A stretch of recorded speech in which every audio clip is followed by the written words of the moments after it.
بدأنا بسم الله وبالصلاة الله على اعوذ باللہ من رسول الشیطان الرجیم، الله. بسم اللہ الرحمن الرحیم۔ آج سے ہم اسلامیات لازمی کا تیسرا چیپٹر سٹارٹ کریں گے، اسوہ رسول اکرم صلی اللہ علیہ وسلم۔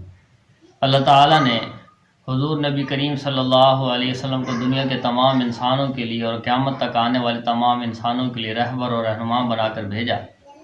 اللہ تعالیٰ حضور صلی اللہ علیہ وسلم کے بارے میں فرما رہے ہیں کہ وَمَا أَرْسَلْنَاكَ إِلَّا كَافَّةً لِلنَّاسِ بَشِيرًا وَنَذِيرًا، کہ اے نبی صلی اللہ علیہ وسلم، ہم نے آپ کو دنیا کے تمام انسانوں کے لیے ڈرانے والا اور خوشخبریاں سنانے والا بنا کر بھیجا۔ اور پھر اللہ تعالیٰ نے نبی کریم صلی اللہ علیہ وسلم کو نمونہ بنایا، لَقَدْ كَانَ لَكُمْ فِي رَسُولِ اللَّهِ أُسْوَةٌ حَسَنَةٌ، کہ یقیناً تمہارے لیے میرے نبی صلی اللہ علیہ وسلم کی زندگی میں بہترین نمونہ ہے۔ اسوہ عربی زبان کا لفظ ہے، بمعنی نمونہ کیا آتا ہے، قابل تقلید بات، جس کی اقتداء کی جائے، جس کی پیروی کی جائے، جس کے مطابق اپنی زندگی کو ڈھالا جائے، جس سے دل کو تسلی حاصل ہو، ایسے عمل کو، ایسے فعل کو، ایسی بات کو نمونہ کہا جاتا ہے۔ اور حسنہ کا معنی بھلائی اور نیکی کا ہے، چاہے وہ زبان کا بول ہو یا عمل ہو تو وہ نیکی کے معنی میں آتا ہے۔ تو یہاں اسوہ حسنہ سے مراد آپ علیہ السلام کے تمام اقوال بھی ہیں، آپ علیہ السلام کی زبان مبارک سے نکلنے والے الفاظ جن کو قولی حدیث کہا جاتا ہے، اور آپ علیہ السلام کے تمام افعال بھی ہیں جن کو فعلی حدیث کہا جاتا ہے، عملی حدیث کہا جاتا ہے۔ آپ علیہ السلام کے اعمال کا ذکر جن احادیث مبارکہ کے اندر ہے، تو یہ تمام احادیث مبارکہ قابل عمل ہیں، ان کی اقتداء کی جائے، ان پر عمل کیا جائے، قرآن ہمیں اس کا حکم دے رہا ہے۔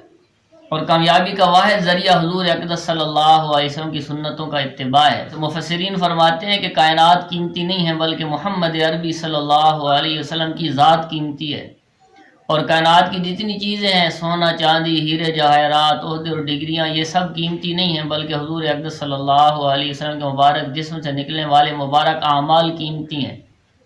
اور کائنات کی چیزوں کو اختیار کر لینے سے، کائنات کی چیزوں کو حاصل کر لینے سے انسان کامیاب نہیں بنتا۔ سونا چاندی، عہدے، ڈگریاں، مال و دولت حاصل کر لینے سے انسان قیمتی نہیں بنتا، بلکہ محمد عربی صلی اللہ علیہ وسلم کے مبارک جسم سے، آپ کے نورانی بدن سے نکلنے والے نورانی اعمال کو اختیار کرنے سے انسان قیمتی بنتا چلا جاتا ہے۔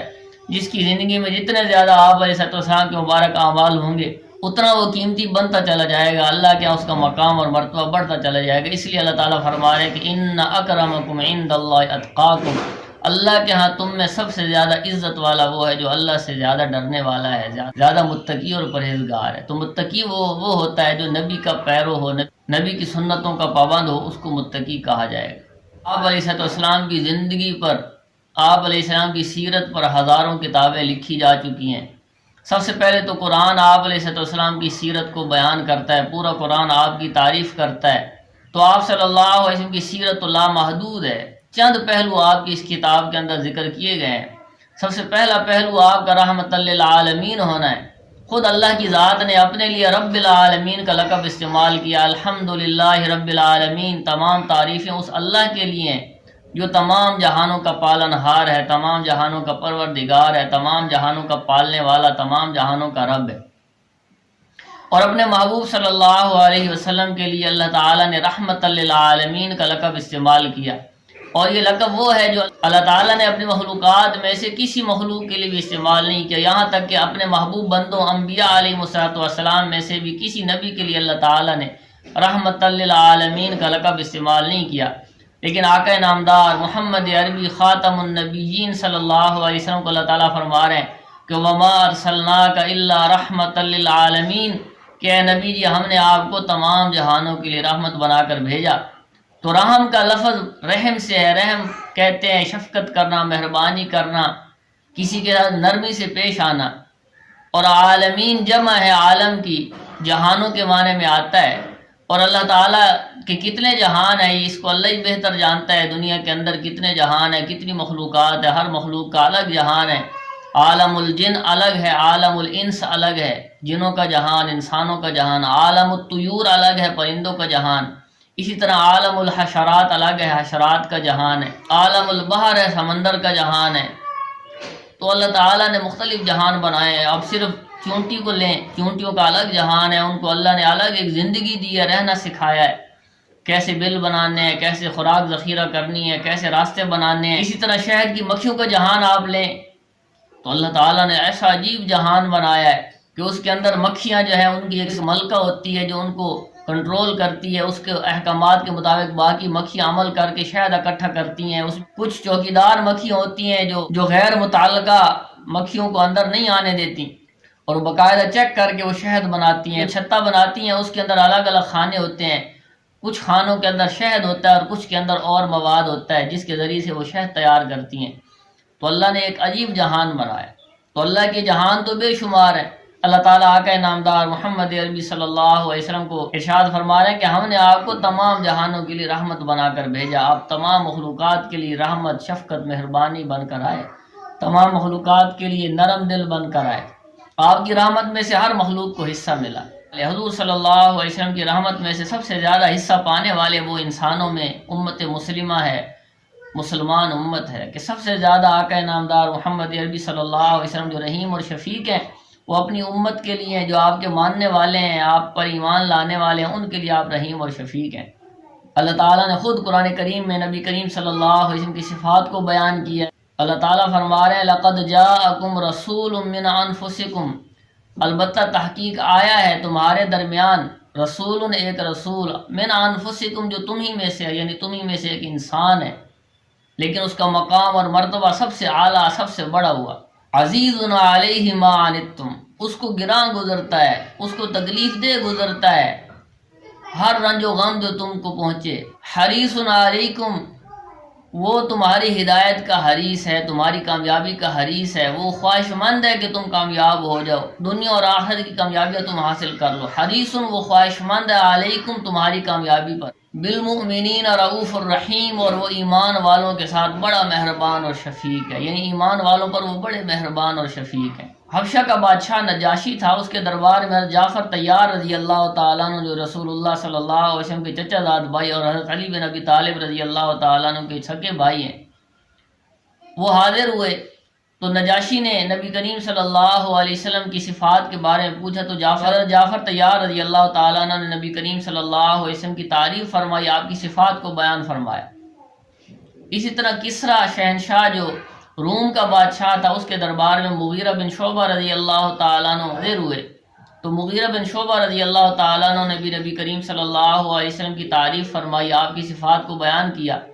تو ان دونوں واقعات میں ایک جملہ ان دونوں حضرات نے ایک ہی جیسا ارشاد فرمایا کہ اللہ تعالیٰ نے ہم میں ایک ایسا رسول بھیجا ہے کہ وہ ایسا نرم دل ہے کہ امت کی تکلیف سے وہ کانپ اٹھتا ہے، امت کی تکلیف اس کو لرزاں کر دیتی ہے. آپ علیہ السلام کی 23 سالہ نبوی زندگی صحابہ کرام کے ساتھ گزری، مسلمانوں کے ساتھ گزری، اور آپ علیہ السلام کی زندگی کو ہم تک صحابہ کرام نے پہنچایا. تو آپ علیہ السلام کی شفقت اور مہربانی کے بے شمار پہلو صحابہ کرام نے ذکر کی. صحابہ کرام میں سے بہت سارے غریب تھے جو مقروض ہوتے تھے، لوگوں کے قرضے دینے ہوتے تھے، اور بعض دفعہ ان کے پاس آمدن کم ہوتی تھی اور قرضہ نہیں دے سکتے تھے، تو مجبور ہو کر حضور نبی کریم محمد عربی صلی اللہ علیہ وسلم کی بارگاہ میں حاضر ہو کے عرض کرتے کہ یا رسول اللہ ہم مجبور ہیں، آپ ہماری مدد فرمائیں. تو آپ علیہ السلام ان مقروض صحابہ کرام کے قرضے اپنی طرف سے ادا فرما دیتے. اگر اپنے پاس کچھ نہ ہوتا تو کسی صحابی سے کہہ دیتے کہ اس آدمی کا قرض تم ادا کر دو، اللہ تعالیٰ نے آپ کو ثروت عطا کی ہے، کشادگی عطا کی ہے. اسی طرح ایک آدمی، ایک دیہاتی مسلمان حضور صلی اللہ علیہ وسلم کی خدمت میں حاضر ہوا اور عرض کیا کہ یا رسول اللہ میں نے ایک آدمی کا خون بہا ادا کرنا ہے اور وہ میرے ذمے ہے، تو آپ میری مدد فرمائے. تو آپ علیہ السلام نے اس کو بہت کچھ دیا. اس کے بعد آپ علیہ السلام نے اس سے پوچھا کہ کیا تو راضی ہے؟ تو اس نے کہا کہ آپ نے تو مجھے بہت تھوڑا دیا. اس پر صحابہ کرام کو بڑا غصہ آیا کہ آپ علیہ السلام نے اتنا کچھ اس کو دے دیا اور پھر بھی یہ ناشکری کر رہا ہے. تو آپ علیہ السلام نے اس کو کچھ نہیں فرمایا، بلکہ آپ نے اس کو کہا کہ آپ میرے گھر چلو. تو وہ آپ کے ساتھ گھر آیا. آپ صلی اللہ علیہ وسلم نے اپنے گھر میں سے بھی اس کو بہت کچھ دیا، یہاں تک کہ آپ علیہ السلام نے اس سے پوچھا کہ کیا اب تو راضی ہے؟ تو وہ کہنے لگا کہ یا رسول اللہ اب میں خوش ہوں، اب میں راضی ہوں. اسی طرح ایک دیہاتی نے، ایک اعرابی نے آ کے حضور صلی اللہ علیہ وسلم سے عرض کیا کہ یا رسول اللہ یہ فلاں 2 پہاڑوں کے درمیان جو زمین ہے اگر آپ وہ مجھے دے دیں تو آپ علیہ السلام نے اس پر وہ زمین اس کے نام لکھ دی جس پر وہ مسلمان ہو. اس پر وہ اتنا متاثر ہوا کہ وہ اسلام قبول کرنے کے لیے تیار ہو گئے.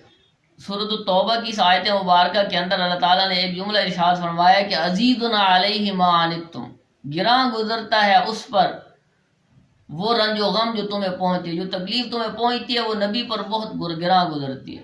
تو آپ علیہ السلام امت کی مشقت، امت کی تکلیف کو برداشت نہیں کر سکتے تھے. اسی وجہ سے اللہ تعالیٰ نے امت محمدیہ صلی اللہ علیہ وسلم کو جو احکامات عطا کیے ہیں، آپ علیہ السلام کی رحمت کے سبب ان احکامات کے اندر بہت نرمی کا معاملہ کیا گیا ہے.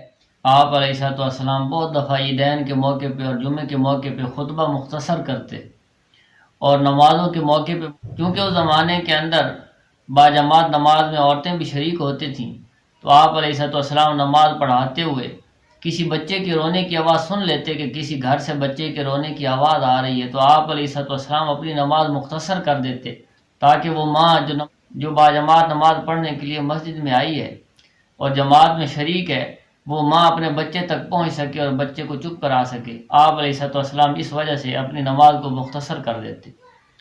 اسی طرح عائشہ صدیقہ رضی اللہ تعالیٰ عنہ ارشاد فرماتی ہیں کہ حضور نبی کریم صلی اللہ علیہ وسلم بہت دفعہ اپنے پسندیدہ عمل کو اس لیے چھوڑ دیتے تاکہ آپ علیہ السلام کی ہمیشگی کی وجہ سے، آپ کی مداومت کی وجہ سے وہ عمل امت کے لیے فرض نہ کر دیا جائے.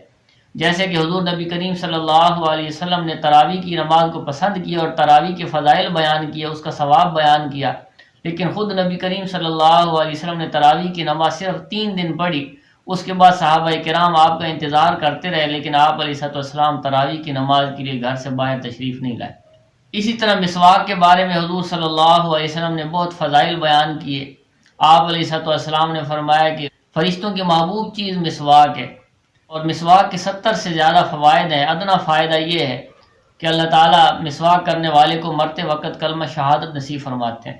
آپ علیہ السلام 24 گھنٹے مسواک کا بہت کثرت سے استعمال کرتے تھے، یہاں تک کہ احادیث کے مطالعے سے پتہ چلتا ہے کہ 25 کے قریب مقامات ایسے ہیں کہ 24 گھنٹے میں جن موقعوں پہ مسواک کرنا سنت ہے، سونے سے پہلے، سو کر اٹھنے کے بعد، کھانے سے پہلے، کھانے کے بعد، نماز سے پہلے، نماز کے بعد، سفر سے پہلے، سفر کے بعد، بہت سے موقع ہیں جن موقعوں پہ مسواک کرنا سنت ہے. تلاوت سے پہلے، اللہ کا ذکر کرنے سے پہلے، تو ان تمام موقعوں پر مسواک کرنا چاہیے.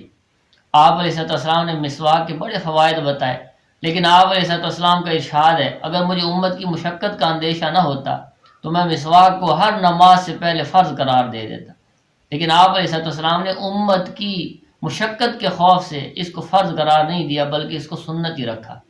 اسی طرح حضور نبی کریم صلی اللہ علیہ وسلم کے زمانے میں آپ علیہ السلام تو مسجد نبوی میں امامت فرماتے تھے، باجماعت نماز پڑھاتے تھے. جو لوگ مسجد نبوی کے قریب رہتے تھے تو وہ تو 5 نمازیں مسجد نبوی میں باجماعت ادا کرتے تھے، لیکن جو لوگ مسجد نبوی سے دور تھے ان کے لیے الگ الگ محلوں کے اندر مساجد بنائی گئی تھی. ایک مسجد کے اندر حضرت معاذ بن جبل رضی اللہ تعالیٰ عنہ کو نبی کریم صلی اللہ علیہ وسلم نے امام مقرر کیا تھا. معاذ بن جبل رضی اللہ تعالیٰ عنہ کے بھی نبی علیہ السلام نے بڑے فضائل بیان کی. اس امت کے سب سے بڑے عالم معاذ بن جبل ہیں. آپ علیہ السلام نے فرمایا کہ قیامت کے دن علماء کا جھنڈا معاذ بن جبل رضی اللہ عنہ کے ہاتھ میں ہوگا، وہ سب علماء کے سردار ہوں. تو معاذ بن جبل رضی اللہ تعالیٰ نے ایک مسجد میں نماز پڑھا رہے ہیں، ایک مزدور پیشہ آدمی سارا دن مزدوری کر کے گھر واپس آیا اور معاذ بن جبل رضی اللہ تعالیٰ عنہ کی مسجد میں جا کے معاذ بن جبل رضی اللہ عنہ کی امامت میں عشاء کی نماز شروع کی. تو معاذ بن جبل رضی اللہ تعالیٰ عنہ چونکہ عشاء کی نماز میں لمبی قرات کرتے تھے، انہوں نے قرات کو زیادہ لمبا کر دیا جس سے وہ مزدور آدمی بہت پریشان ہوا، اس کو تکلیف ہوئی. اس نے نماز توڑ کے اپنی نماز ادا کی اور گھر چلا گیا. دوسرے دن نبی کریم صلی اللہ علیہ وسلم کی بارگاہ میں شکایت کی کہ یا رسول اللہ مزدور لوگ ہیں، سارا دن مزدوری کرتے ہیں اور شام کو جب گھر آتے ہیں تو معاذ اتنی لمبی نماز پڑھاتے ہیں کہ ہم سے کھڑا نہیں ہوا جاتا. تو آپ علیہ السلام نے معاذ بن جبل رضی اللہ عنہ کو بلوایا اور ارشاد فرمایا کہ اے معاذ، تمہارے پیچھے بوڑھے بھی کھڑے ہوتے ہیں، کمزور بھی ہوتے ہیں، بیمار بھی ہوتے ہیں، تمہیں چاہیے کہ ان سب لوگوں کا لحاظ کرو، نماز کو ہلکا پڑھاؤ، مختصر نماز پڑھاؤ. تو آپ علیہ السلام نے مختصر نماز پڑھانے کا حکم دیا. تو امام کو یہی حکم ہے کہ وہ مختصر نماز پڑھائے. انفرادی طور پر لوگ نفلوں میں، سنتوں میں جتنی مرضی لمبی قرات کریں، جتنے مرضی لمبے سجدے کریں، لیکن فرض نماز مختصر ہونی چاہیے. اطمینان کے ساتھ مختصر نماز جتنی پڑھی جا سکے اتنی بہتر ہے۔ تو یہ بھی آپ علیہ السلام کی انتہائی رحمت، شفقت اور ہمدردی تھی اس امت کے ساتھ۔ آپ علیہ السلام صرف مسلمانوں کے لیے نہیں، کافروں کے لیے بھی رحمت بن کر آئے۔ پہلی امتیں جب نبی کی مخالفت کرتی تھیں، نبی کو تکلیف پہنچاتی تھیں، تو اللہ تعالیٰ ان پر اپنا عذاب نازل فرماتے، وہ پوری امت ہلاک ہو جاتی۔ اور نوح علیہ السلام کی قوم نے نوح علیہ السلام کو بڑا ستایا، آخر نوح علیہ السلام نے بد دعا کی تو وہ پوری امت پانی کے عذاب کے اندر مبتلا ہوئی، ان کے اوپر اللہ تعالیٰ نے پانی کا عذاب بھیجا۔ اسی طرح قوم لوط نے حضرت لوط علیہ السلام کی بات کو نہیں مانا۔ لوط علیہ السلام نے ان کو دعوت دی، سیدھے راستے پر چلنے کی دعوت دی، گناہ سے بچنے کی دعوت دی، لیکن انہوں نے ہم جنس پرستی نہ چھوڑی، اللہ تعالیٰ کی نافرمانی کی، تو اللہ تعالیٰ نے ان پر عذاب نازل کیا۔ سب سے پہلے اللہ تعالیٰ نے لوط علیہ السلام کو حکم کیا کہ اپنے ماننے والوں کو جو آپ کے فرمانبردار ہیں، آپ کے امتی ہیں، ان کو لے کے اس بستی سے نکل جائیں۔ اس کے بعد اللہ تعالیٰ نے ایک فرشتے کو حکم کیا، اس فرشتے نے اس پوری بستی کو اپنے پروں کے ذریعے سے اوپر اٹھایا اور الٹا کر دیا، انہی کے اوپر ان کی بستی کو الٹا کر دیا۔ اسی طرح بنی اسرائیل کے اندر ایک قوم گزری ہے جو ایلا نامی علاقے کے اندر بستے تھے اور سمندر کے ساحل پر آباد تھے۔ ان کو اللہ تعالیٰ کی طرف سے حکم یہ تھا کہ باقی دنوں میں روزانہ وہ مزدوری کریں، لیکن ہفتے والے دن وہ عبادت کریں گے، وہ ان کے لیے عبادت کے دن طے ہے، اس دن مزدوری نہیں کریں گے، مچھلیاں نہیں پکڑیں گے، ان کا کام مچھلیاں پکڑنا تھا، تو اللہ تعالیٰ نے ان کو مچھلیاں پکڑنے سے منع کیا۔ لیکن انہوں نے مختلف ہیلے بنائے، مختلف بہانے بنائے، جس سے اللہ تعالیٰ ناراض ہو گئے، اور اللہ تعالیٰ نے ان کو سزا کے طور پر ان کے چہروں کو مسخ کر دیا، ان کو خنزیر اور بندر بنا دیا۔ جتنے گناہ ان امتوں کے اندر تھے، اس امت کے اندر بھی ابتدائی لوگوں نے بھی بڑی نافرمانی کی۔ خود نبی کریم صلی اللہ علیہ وسلم کو انتہائی ستایا گیا، مکہ کے لوگوں نے ستایا، طائف کے لوگوں نے آپ کو ستایا، اور غزوہ احد کے اندر آپ علیہ السلام کے دندان مبارک شہید کیے گئے، آپ علیہ السلام کی بیٹیوں کو طلاقیں دی گئیں، لیکن اس کے باوجود آپ علیہ السلام نے ان کے لیے بد دعا نہیں فرمائی۔ لیکن مشرکین نے خود سزا طلب کی کہ اگر تو سچا ہے، ابو جہل کہنے لگا کہ محمد صلی اللہ علیہ وسلم اگر تو سچا ہے تو میرے اوپر بجلی گرا کے دکھا۔ اسی طرح اور مشرکین نے کہا کہ اگر آپ سچے ہیں تو ہمارے اوپر کوئی عذاب کیوں نہیں آ جاتا؟ تو اللہ تعالیٰ نے جواب دیا کہ وَمَا كَانَ اللَّهُ لِيُعَذِّبَهُمْ وَأَنْتَ فِيهِمْ، کہ نبی صلی اللہ علیہ وسلم ہم اس قوم کو ہلاک کرنے والے نہیں ہیں جب تک آپ اس کے اندر موجود ہیں۔ تو نبی کی موجودگی ان کے لیے باعث رحمت ہے، ان کفار کے لیے باعث رحمت ہے کہ محمد عربی صلی اللہ علیہ وسلم کے وجود کی وجہ سے وہ کفار اللہ کے عذاب سے بچے ہوئے۔ اسی طرح طفیل بن عمر دوسی رضی اللہ تعالیٰ عنہ ایک صحابی ہیں، سن 1190 میں نبوت کے 11ویں سال میں آ کے مکہ مکرمہ میں مسلمان ہوتے ہیں اور اپنے وطن واپس تشریف لے جاتے ہیں۔ اور جو بھی نیا مسلمان ہوتا تھا، کوئی بھی آدمی کلمہ پڑھتا تھا تو اس کا کام دعوت ہوتا تھا۔ پہلا کام، پہلی ذمہ داری یہ تھی کہ وہ اپنی قوم کے اندر جا کے ان کو اسلام کی دعوت دے، دین کی دعوت دے۔ تو طفیل بن عمر دوسی رضی اللہ تعالیٰ عنہ اپنے علاقے وطن واپس تشریف لے گئے، یمن کے علاقے کے رہنے والے تھے اور قبیلہ دوس سے ان کا تعلق تھا، تو اپنی قوم والوں کو دعوت دی۔ ان کے والد اور بیوی مسلمان ہو گئے، باقی لوگوں نے مخالفت کی، تو طفیل بن عمر دوسی رضی اللہ تعالیٰ عنہ واپس مکہ مکرمہ تشریف لائے۔ نبی کریم صلی اللہ علیہ وسلم کی بارگاہ میں عرض کی کہ یا رسول اللہ، میری قوم نے میری مخالفت کی، آپ ان کے لیے بد دعا فرمائیں۔ لیکن رسول اللہ صلی اللہ علیہ وسلم کی انتہائی رحیم اور شفیق ذات نے ان کے لیے بد دعا نہیں فرمائی، بلکہ ان کے لیے آپ علیہ السلام نے اپنی رحمت کے اور شفقت کے ہاتھ اٹھائے اور آپ علیہ السلام نے اس قوم کے لیے دعا فرمائی، اللہم اہد دوسا وأت بہم، اے اللہ قبیلہ دوس والوں کو ہدایت عطا فرما اور ان کو دائرہ اسلام میں داخل فرما۔ اللہ تعالیٰ نے رسول اللہ صلی اللہ علیہ وسلم کی اس دعا کو قبول فرمایا اور آپ علیہ السلام ہجرت فرما کے مدینہ منورہ تشریف لے گئے اور کافی عرصہ وہاں رہے۔ مکہ فتح ہوا اور اس کے بعد ایک غزوہ ہوا جس کو غزوہ طائف کہتے ہیں۔ اس غزوہ طائف کے موقع پہ یمن سے حضرت طفیل بن عمر دوسی رضی اللہ تعالیٰ عنہ اپنی قوم کے 80 خاندانوں کے ساتھ، یمن کے 80 خاندانوں کے ساتھ مدینہ منورہ تشریف لائے ہیں، اور حضور صلی اللہ علیہ وسلم کے ہاتھ پہ یہ لوگ بیعت ہوئے اور مسلمان ہوئے۔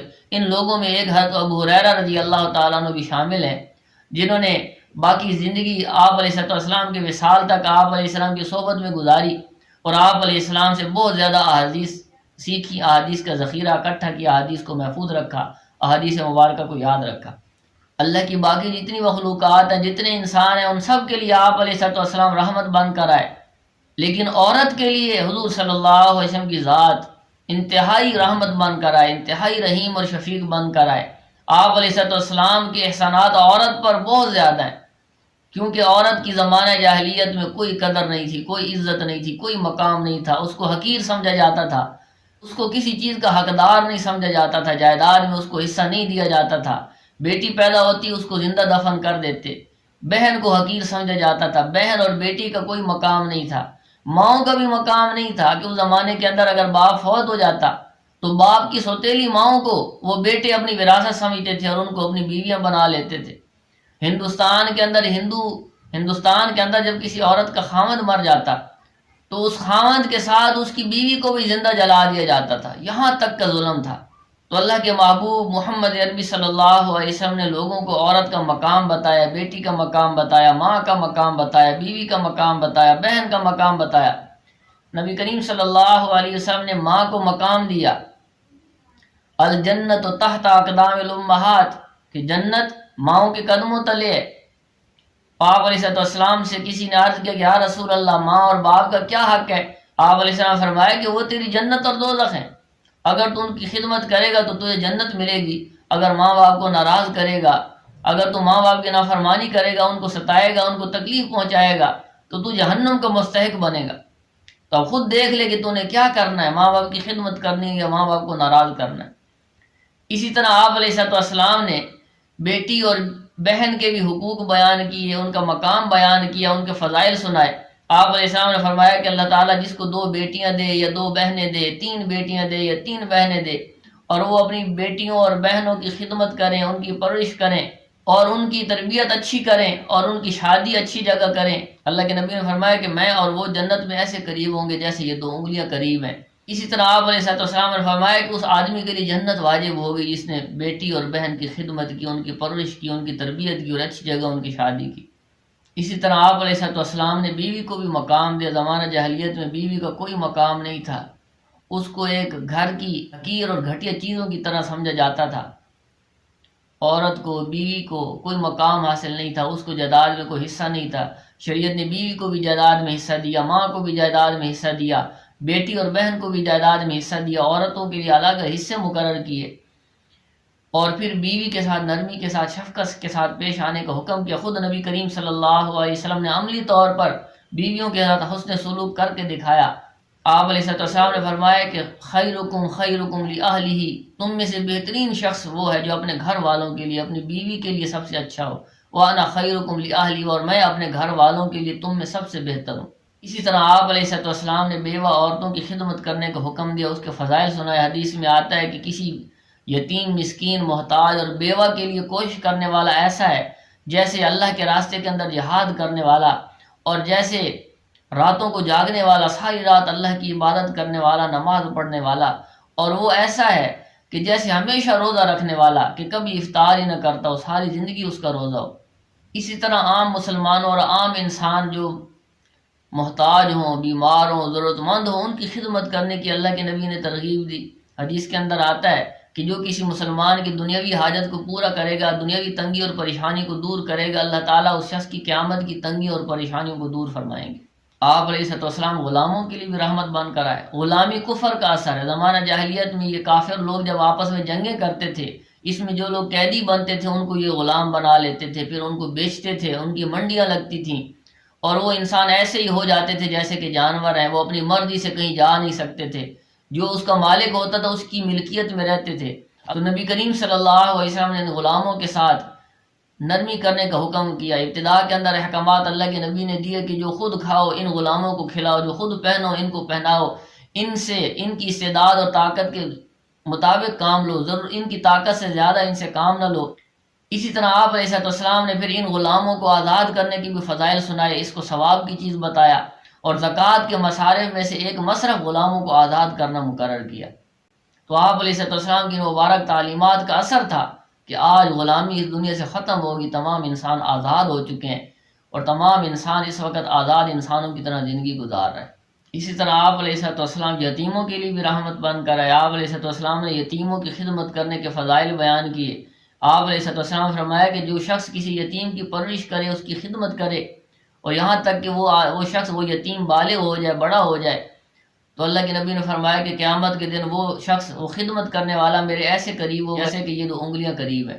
اسی طرح آپ علیہ السلام فرمایا کہ جو شخص شفقت سے کسی یتیم کے سر پہ ہاتھ پھیرے تو اس ہاتھ کے نیچے جتنے بال آئیں گے اتنی اس کو نیکیاں ملیں گی۔ اسی طرح حدیث مبارکہ کے اندر آتا ہے کہ مسلمانوں کے گھروں میں بہترین گھر وہ ہے کہ جس گھر میں کوئی یتیم ہو اور اس کے ساتھ اچھا سلوک کیا جاتا ہو، اور مسلمانوں کے گھروں میں بدترین گھر وہ ہے کہ جس گھر کے اندر کوئی یتیم ہو اور اس کے ساتھ برا سلوک کیا جاتا ہو۔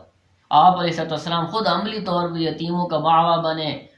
آپ علیہ السلام نے ان کی پرورش کی۔ حضرت جعفر طیار رضی اللہ تعالیٰ عنہ غزوہ موتہ میں شہید ہوئے۔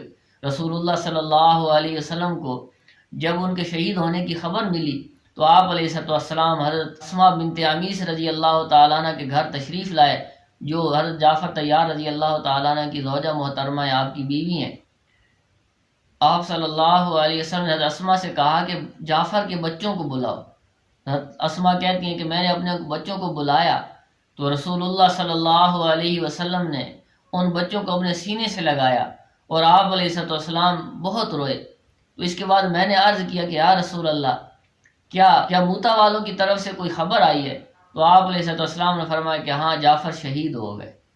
تو آپ علیہ السلام اپنے وصال تک ان بچوں کی نگرانی کرتے رہے، ان کی پرورش کرتے رہے، ان کی دیکھ بھال کرتے رہے۔ آپ علیہ السلام نے بوڑھوں اور بچوں کے ساتھ نرمی سے پیش آنے کا حکم کی حدیث کے اندر آتا ہے۔ رسول اللہ صلی اللہ علیہ وسلم کے پاس ایک بوڑھا شخص آیا، اور چونکہ اور لوگ بہت بیٹھے ہوئے تھے تو اس شخص کو رسول اللہ صلی اللہ علیہ وسلم کے پاس آنے میں تھوڑی دیر ہو رہی تھی، مشقت ہو رہی تھی، اور لوگوں نے راستہ بنانے کے اندر تھوڑی دیر کر دی۔ تو رسول اللہ صلی اللہ علیہ وسلم نے ارشاد فرمایا کہ وہ شخص میری امت میں سے نہیں کہ جو ہمارے چھوٹوں پر شفقت نہ کرے، بڑوں کا ادب نہ کرے، علماء کرام کا ادب و احترام نہ کرے۔ اور حدیث مبارکہ کے اندر آتا ہے کہ جو جوان کسی بوڑھے کا اس کے بڑھاپے کی وجہ سے ادب و احترام کرتا ہے تو اللہ تعالیٰ اس جوان کے لیے ایسے خادم مقرر کر دیتا ہے کہ جب یہ جوان بوڑھا ہوگا تو وہ اس کا ادب و احترام کریں گے۔ اسی طرح آپ علیہ السلام کی بچوں کے ساتھ شفقت اور رحمت بھی مشہور ہے، بچوں کو سلام کرنے میں پہل کرتے۔ اسی طرح کسی مجلس کے اندر اگر کوئی بچہ بیٹھا ہوتا اور اس میں کوئی کھانے کی چیز آ جاتی تو سب سے پہلے آپ علیہ السلام بچوں کو دیتے۔ حسن اور حسین رضی اللہ تعالیٰ عنہ کے ساتھ آپ علیہ السلام کی محبت مشہور ہے کہ آپ علیہ السلام ان کو اپنے سینے پہ بٹھا لیتے، اپنی گود میں بٹھاتے، ان کو بوسہ دیتے۔ آپ علیہ السلام ان کو اپنے سواری پہ اپنے ساتھ بٹھاتے۔ اسی طرح حدیث مبارکہ میں آتا ہے کہ ایک دفعہ آپ علیہ السلام حضرت حسن رضی اللہ تعالیٰ عنہ کو اپنے گود میں بٹھا کے ان سے پیار کر رہے تھے۔ ایک دیہاتی صحابی، بدوی صحابی اقرا بن حابس رضی اللہ تعالیٰ عنہ پاس تشریف فرما تھے۔ اقرا بن حابس رضی اللہ عنہ کہنے لگے کہ یا رسول اللہ، میرے تو 10 بیٹے ہیں، میں نے کبھی ان سے پیار نہیں کیا۔ تو آپ علیہ السلام نے ارشاد فرمایا کہ من لا یرحم لا یرحم، کہ جو شخص رحم نہیں کرتا اس پر رحم نہیں کیا جاتا۔ اسی طرح آپ علیہ السلام صرف انسانوں کے لیے نہیں بلکہ جانوروں کے لیے بھی رحمت بن کر آئے، ان کے ساتھ بھی حسن سلوک کرنے کا آپ علیہ السلام نے حکم کیا۔ آپ علیہ السلام ایک مرتبہ ایک جگہ سے گزرے تو وہاں ایک اونٹ کو دیکھا جو انتہائی کمزوری کی وجہ سے، بھوک کی وجہ سے اس کا پیٹ اس کی کمر سے لگ رہا ہے۔